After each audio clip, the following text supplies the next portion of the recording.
It's talking about Chag HaSukkos. We're talking about the festival of Sukkos.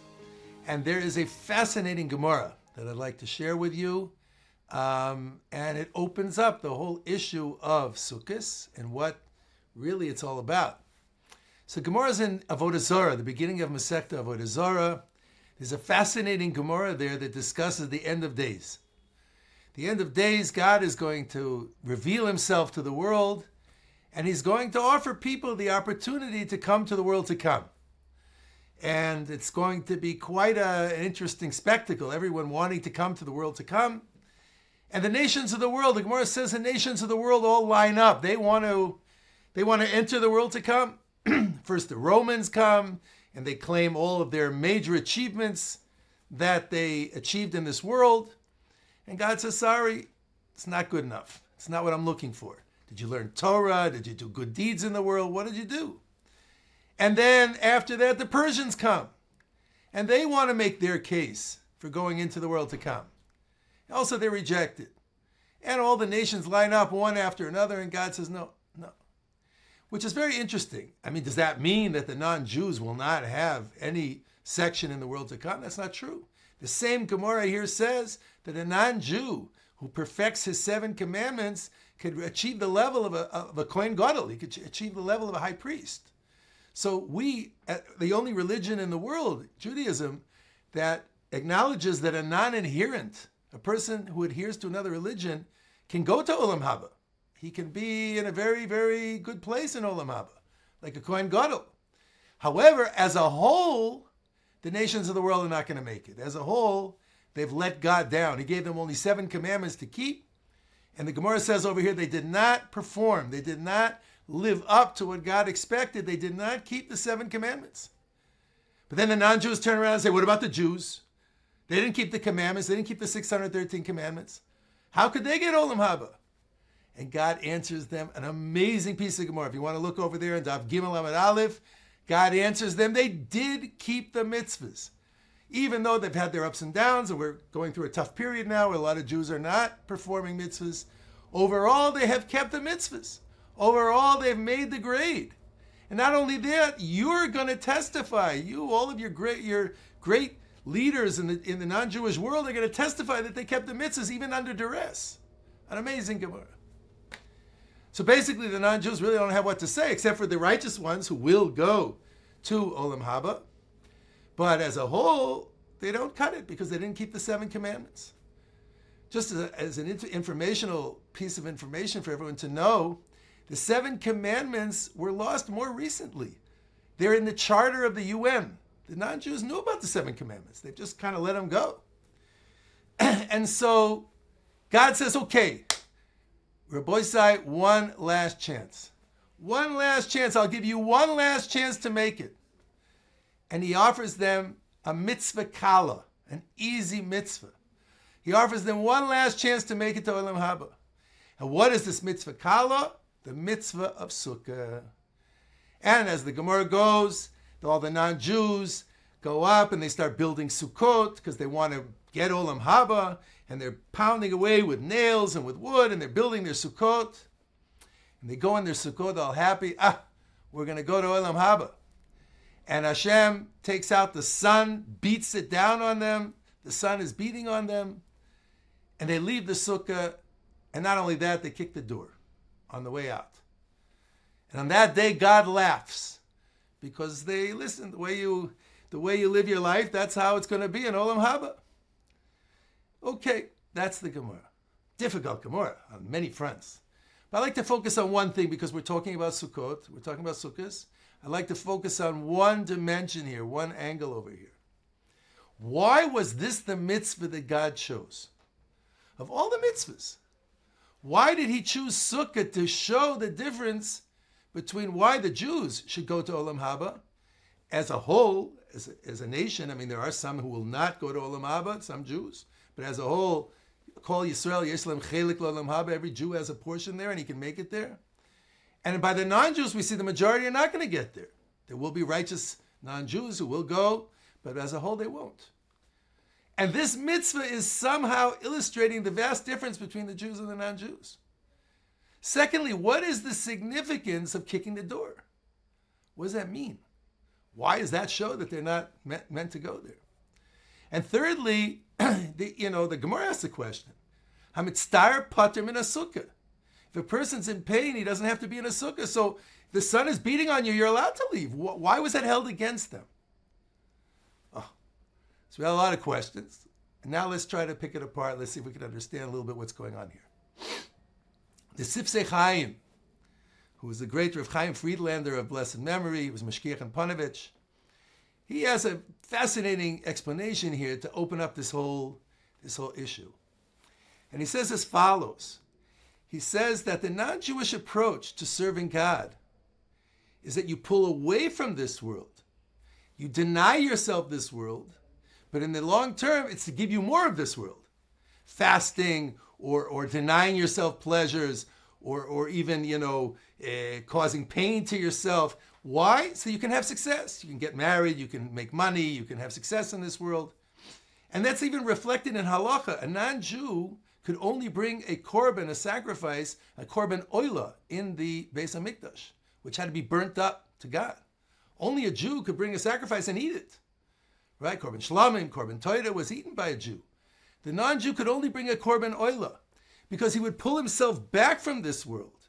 He would remove himself from this world in order to get more benefit from God in the long term. It's like a business deal. I give to you, you give me back. Right? That's the approach. I pull myself out of this world, I deny myself this world so that you'll give me more in the future. And it's fascinating. You see the same thing by the Christians. The holy Christians, the holy Christians, they don't get married. Right? They don't enable themselves to be involved in physical at all. I had an interesting thing. A cousin of my wife by marriage. So he spent 3 days in a Buddhist monastery. Very interesting. Before he became frum, now he's a nice frum fellow and beautiful family. But before he became frum, he was in a Buddhist monastery. He was describing his life in the Buddhist monastery. It was fascinating. He spent 3 days there in Thailand, in a Buddhist monastery. And he explained to us that the people there fast every day till 2 o'clock. Imagine that. Every day meditating, praying, whatever they do there, because it's Avodah Zarah, but whatever they're doing there, fasting every day till 3 o'clock. Now, we in Judaism don't believe in that. We don't believe in that. We in Judaism are in the world. We're partaking of the world, but we're giving it to HaKadosh Baruch Hu. And that's why the holiest day by a Jew is Shabbos. Shabbos is the holiest day, and there we are, eating, drinking, having a meal with our family, enjoying, Onig Shabbos. We are in this world, and we're giving everything to HaKadosh Baruch Hu.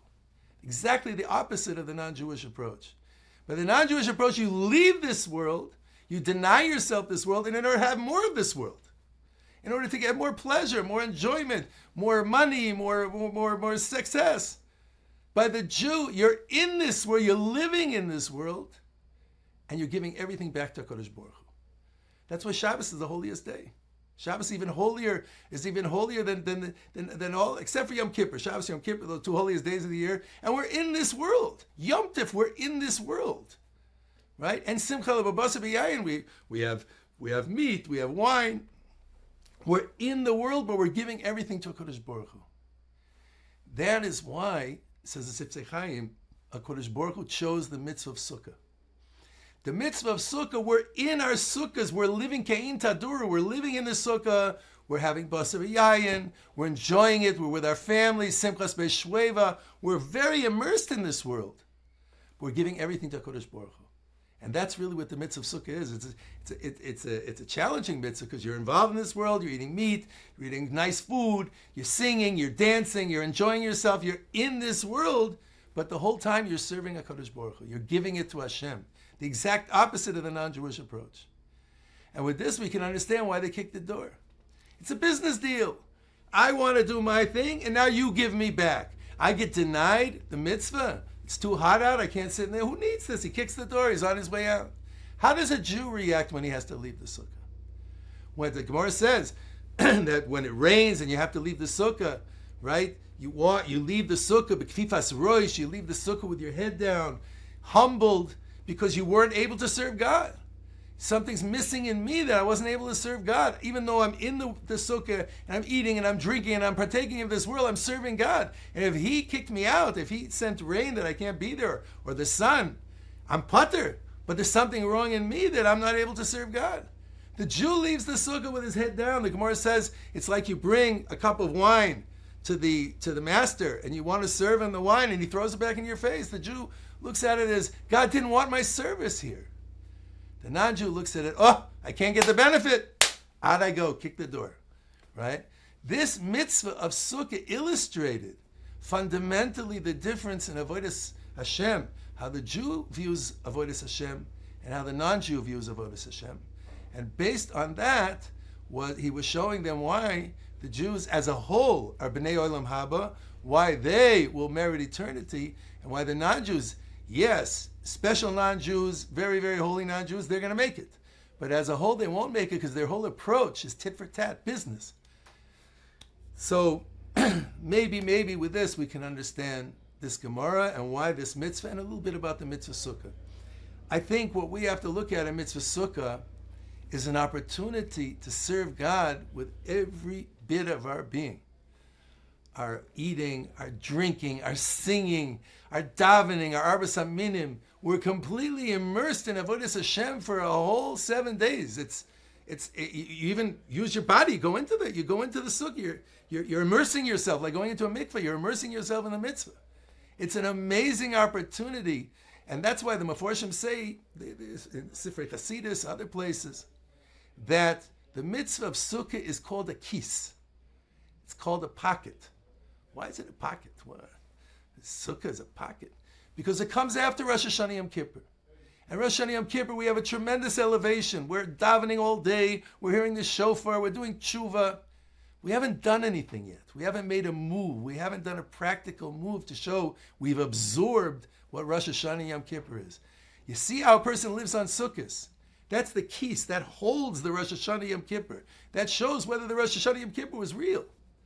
Right? I would say in some ways the Rosh Hashanah Yom Kippur is talking the talk, and Sukkos is walking the walk. Where are we holding? If we can live with God, be in the Sukkah, thinking about Hashem, thinking about our midos, thinking about how to be better people, thinking how to improve ourselves, then what we're really doing is absorbing everything that we achieved on Rosh Hashanah Yom Kippur. It's the pocket. It's the pocket that holds everything else. And maybe, like I say, this year when we're involved, we're enjoying, we're having a l'chaim, we're sitting there, we're enjoying our families, we're having basa v'yayin, we're going to Simchas Beis Shveva. Everything we're doing is avodas Hashem, and everything we're doing is bringing us closer to Hashem and helping us grow and really consolidating what we achieved on Rosh Hashanah Yom Kippur. I wish everyone a wonderful Sukkos, a Chag Kosher v'Sameach. We should enjoy it, and we should have a big aliyah, and we should take that pocket and take hold of what we achieved on Rosh Hashanah Yom Kippur. Why do people want to come to Ohr Somayach? Why should I be interested in my Judaism? Inside every Jew, however far they become estranged from the beliefs, the traditions, the knowledge of our fathers and our forefathers, there's that little pintalid that goes on glowing and glowing and glowing. It never goes out. We want to introduce Jews to something which is their birthright just as much as it is ours. The objective of Ohr Somayach is to give someone the fuel to carry them in a dynamic Jewish life for the rest of their lives. We live in a world which is full of uncertainty and insecurity. Ohr Somayach aims to give as many people as we can reach out to the opportunity to find something to hold on to. Finally, there were other people who I could talk to and ask the questions that I had been facing for years. I could have Rebbeim at my fingertips who not only could help me literally with what I needed to know, but also could show me what it was like to lead a frum life, to have a kosher home. Any question can be asked. The most foundational questions are encouraged and discussed. I don't really have a Jewish background, and by don't really, I mean don't have a Jewish background. So I was nervous about getting to a yeshiva and opening up a page of Gemara in Hebrew, a language I didn't know. And I'm actually figuring out that even without a background, you can open it up, and in time, it works. From complete beginner, novice, all the way through to the most religious, black hat wearing, like any yeshiva you'd find, and we all coexist under one roof, under the commonality that we're all Jewish. You want to learn? This is the place. You want to grow? This is the place.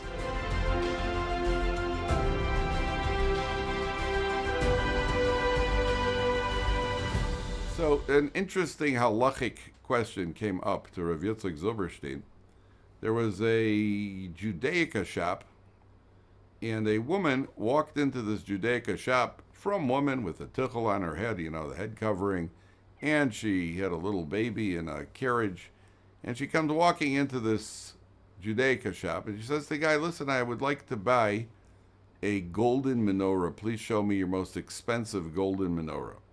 Salesman's there, he gets up on a ladder, brings down, this is the single most expensive item they have in the shop, and he brings down this very expensive golden menorah. The woman takes a look at it, and she's really, she's very, very nice, beautiful gold, thousands of dollars worth of gold, and she's in love with it, and she says to the guy, okay, listen, I think I want it. My husband's in the car outside. I can't make the decision on my own. I can't close the deal on my own. Could you watch my baby for a second and let me take this out and show my husband? And if he approves of it, then I'll buy it. The guy says, sure. And he's very happy because he also gets a commission. She takes the menorah out to the car, and the guy's waiting. He waits a couple of minutes, another couple of minutes, another couple of minutes, and she doesn't come back. About 15 minutes later, another woman comes running into the store frantically, my baby, my baby, my baby. And what had happened was that the first woman was a con artist. She was walking on the street. She saw a baby unattended. The mother was shopping for something in one of the shops. She grabbed the baby in the stroller, walked into the shop, put a scarf on her head, walked into the shop. She looked like a from mother of a baby. And she managed to abscond with the golden menorah. So when the owner of the shop came back, he said that the salesman had no business giving her the menorah to take outside of the store. The salesman said, I only did what you yourself would have done under the circumstances. And they went to Rav Yitzchak Zilberstein, was asked about it, and he said, yes, the salesman is correct. No way that he could have possibly suspected that this is a con artist, and the owner himself would have done the same thing. And therefore, he said the salesman does not have to pay for the stolen menorah. But there is one person in the story who's guilty, and that's the mother of the child who left the child unattended out on the street, even for a couple of minutes while she went into the shop. A mother has to stay completely focused on her child at all times. And that is really the Musar Haskell. That's the lesson, the takeaway for us from this story, is at this time of the year, this is the time of the year where we want to and we have to stay focused. This is the time of the year where we're looking to grow, we're looking to commit, we're looking to pull ourselves up a little bit going into the Yomim Noraim. So there's one area I think that we all could use a little bit of help with, or most people, some more, some less. And that is where the area that is called control of one's anger. And I'm bringing this up for a specific reason in connection to Rosh Hashanah. There's actually a medrash. The medrash says that David HaMelech was chosen as king, and David had an older brother. The Gemara says that David's older brother Eliav was the one when Shmuel Hanavi, the prophet Samuel, when he came, he was told by God, there is a son of Yishai who is to be anointed as the king of the Jewish people. And when he met the oldest brother Eliav, he thought that was him, because this Eliav was a very impressive guy. And God said to the prophet Shmuel, he said, no, that's not the one. And the Gemara says, why was it that Eliav, who was originally destined to be the king, he was destined to be the king, and he lost the privilege of becoming the king of the Jewish people? Why? The Gemara says, because when Eliav, when they were at the battlefront, Yishai's 7 sons were at the battlefront, and he sent his youngest son David to check on the older brothers. And when David came out to the battlefront to check on his brothers, Eliav turned on him, and he said to him angrily, why did you come out here? Just because you want to see a little bit of action? For that moment, when Eliav lost his temper and he got angry, at that moment, there was a decree that Eliav is not going to become the king. And that's why the Gemara says, Kol shekoes, the person who gets angry, afilu poskin olav gedula min hashamayim. Even if he was supposed to, he was predestined to rise to a position of prominence, morid no somimeno. He's removed. That means that the person, Eliav, who was meant to be the king of the Jewish people, today, instead of singing David, Melech Israel, we'd be singing Eliav, Melech Israel. And he lost that. He lost that. Why? Because he lost control, because he got angry. There was an interesting incident, another interesting halachic question that came up. In Israel, there was a young Kollel fellow who used to travel to the south of the country, and he engaged in outreach in the south of the country. And one day he was driving along, and the sirens sounded. There was a missile attack coming from Gaza. So, like everybody on the street, he immediately drove his car off to the side of the street and he ran to get to some sort of shelter. By the time they sounded the all clear, he came back to his car, and there was a couple of people there, and they were very unhappy with him, and they started yelling at him because it turned out that as he pulled off the road, he killed a dog.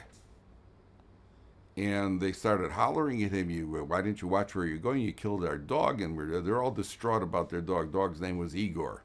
And you killed Igor the dog. Now, any normal person under the circumstances would have probably gotten defensive and possibly very angry. Listen, there was a siren. I was panicked. I drove off the side of the road. My life counts more than the dog. Instead, he started getting apologetic and calmed down. The entire situation calmed. And the family, they invited him to their house. Now, this was a very prominent family.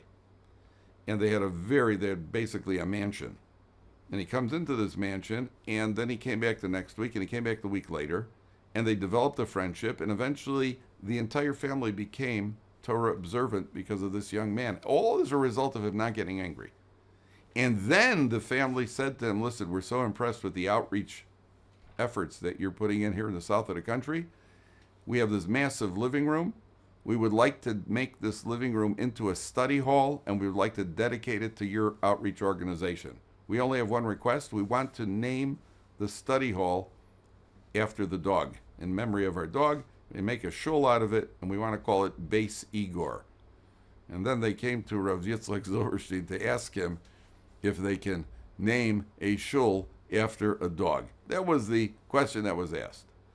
But again, the takeaway for us is, what would he have lost had he gotten angry? What would have happened to him had he gotten angry? None of the results. They would have had a fight. They would have driven away, maybe a lawsuit. Who knows? He didn't get angry. He stayed in control. Then all the benefits came afterwards. Eliav was supposed to be the king. We find in Jewish history there was a man who became a king. That was Yosef HaTzadik. Yosef HaTzadik was appointed as a king in Egypt. Call it a viceroy, call it a king. Yosef was appointed to that position. When the Egyptians saw that this rather young Hebrew lad has now been appointed to the command of, he's the second in command, but essentially he's the one running the country. So they were not happy, and they confronted Pharaoh. They confronted him and said, what is this Hebrew lad doing? You appointed him over us. Why would you give him such an appointment? Pharaoh said, quote, according to the Gemara, according to the Talmud, he said, Ginune malchus ani roebo. I see that he's got royal tendencies. Now, the plain meaning that he's got royal tendencies, the plain meaning is that he knows the etiquette and he knows how to behave as somebody in the royal court. That's the plain meaning. But at a deeper level, the commentaries say what Paro was saying, royal tendencies means that what is the definition of a king? A king is a ruler. King is somebody who rules the entire land. A ruler can rule over a country, can rule over an entire province, you can rule over an entire continent. But the ultimate king, the ultimate ruler, is somebody who rules over himself. And frankly, it's easier to rule other people than it is to rule over ourselves. Yosef was the ultimate ruler because Yosef was the one who exhibited the highest level of self-control. Where do we find that? In Yosef's confrontation with Mrs. Potiphar, or rather her pursuit of Yosef. And Yosef, under incredible pressure, incredible temptation, where Mrs. Potiphar was relentless in her pursuit, and Yosef maintains the self-control that he does not bow to her advances, Yosef is genuinely a king, because a king is one who rules over himself. Says Paro to the people, Ginune Malchus ani ro'avo. He's got royal tendencies. If he could rule himself, he could certainly rule the country. And therefore, I've appointed him. A person who is feeling the urge to explode, to get angry, whether it's explosive or whether it's quiet anger. Anger is an urge. It's an urge that we have to control. The person who exhibits self-control, a person like that is a genuine king. We go to Rosh Hashanah, and on Rosh Hashanah, we come to Hashem, and we want Hashem, we want to inaugurate Hashem as the king. That's what the day is about. A person goes to the meal on Rosh Hashanah. How should you feel when you're at the Rosh Hashanah meal? People have trouble with this. We're in shul, we're daven, we're intense, we're focused, then you come home and we're facing a delicious repast in the house. How are we supposed to relate to that meal? How are we supposed to relate to the entire day of Rosh Hashanah? The answer is, how would you feel if you were invited to the inaugural ball of the President of the United States? Wow, what an honor. I've been invited to the inaugural ball. That's quite an honor. On the other hand, when I'm in the inaugural ball and I'm attending, I would certainly I would activate the maximum level of dignity that I can muster up, because I'm among all these very, very important people, and I'm in a situation which is very dignified, and therefore I'd go to the inaugural ball. I would certainly be happy, which is how we should feel on Rosh Hashanah. I would be a little bit nervous. I don't want to mess up and do anything wrong or embarrassing. And we should be a little bit nervous on Rosh Hashanah, but it should be a positive nervousness, not a negative nervousness. So we go to Rosh Hashanah, Yom Kippur, the Yomim Noraim, and we understand what we're doing is we are inaugurating Hashem as the king. Well, my friends, isn't there a saying? It takes one to know one. It takes one to know one. What is the way that I demonstrate that I believe that Hashem is the king? If I could rule over myself, I'm a king over myself. And why am I king over myself? Because the Torah demands that we live with self-control. That's the order that comes from the ultimate king. If I'm living with self-control and I don't get angry and I control myself in other areas of life, that's an indication that I believe the command comes from God. And therefore, it takes one to know one. If I'm a king, I can inaugurate the king. Our job on Rosh Hashanah going in is that we make ourselves kings, and in such a way we are demonstrating that Hashem Melech, Hashem Malach, Hashem Yimloch L'Olam Vayed. Everybody should have a healthy, happy, and a year where Hashem Yimalei Kol Mishalos Libchem V'Libeinu L'Tova. Hashem should fulfill all of our needs and help us to have a good year. Be'ezer Hashem and Aksiva V'Chasima Tova.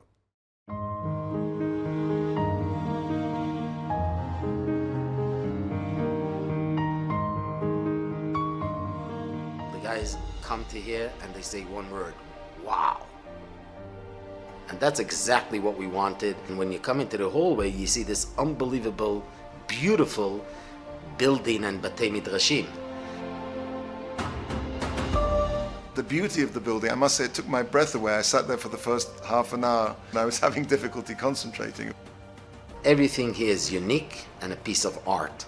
The architecture is brilliant, the breadth of it, the airiness. It exalts you, brings you up. It gives you a feeling of modern, of space, but yet it retains a certain traditional feel to it. It's modern without being modernistic, a space where you just want to learn. I can't wait to get back into the Beis Medrash. Our student body generally is coming from secular homes, upper middle class to upper class homes. I think that where they come to learn should be at least as beautiful as where they came from. To walk into a building which is the equal or more than any equivalent building anywhere in the world gives the Talmidim a feeling of the importance of what they're doing in there. Outside, the noises are loud, the lights are bright. We need to build an atmosphere which allows a person to feel comfortable despite what they might be used to. The new building has done that and so much more. The guys in Ohr Somayach, a lot of them have made really challenging life decisions to find their way here. These guys are heroes. And if anyone really deserves a nice, pristine, comfortable, spacious building, it's these guys.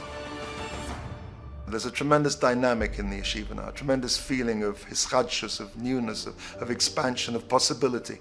We hope that Be'ezrat Hashem, this will continue to be a place to connect, and we'll have thousands of students, and we'll continue to do the goal of life, Kiddush Hashem. It's a privilege to be here, to see how these guys are growing, how they transform. It's the most exciting place. I wouldn't want to be anywhere else.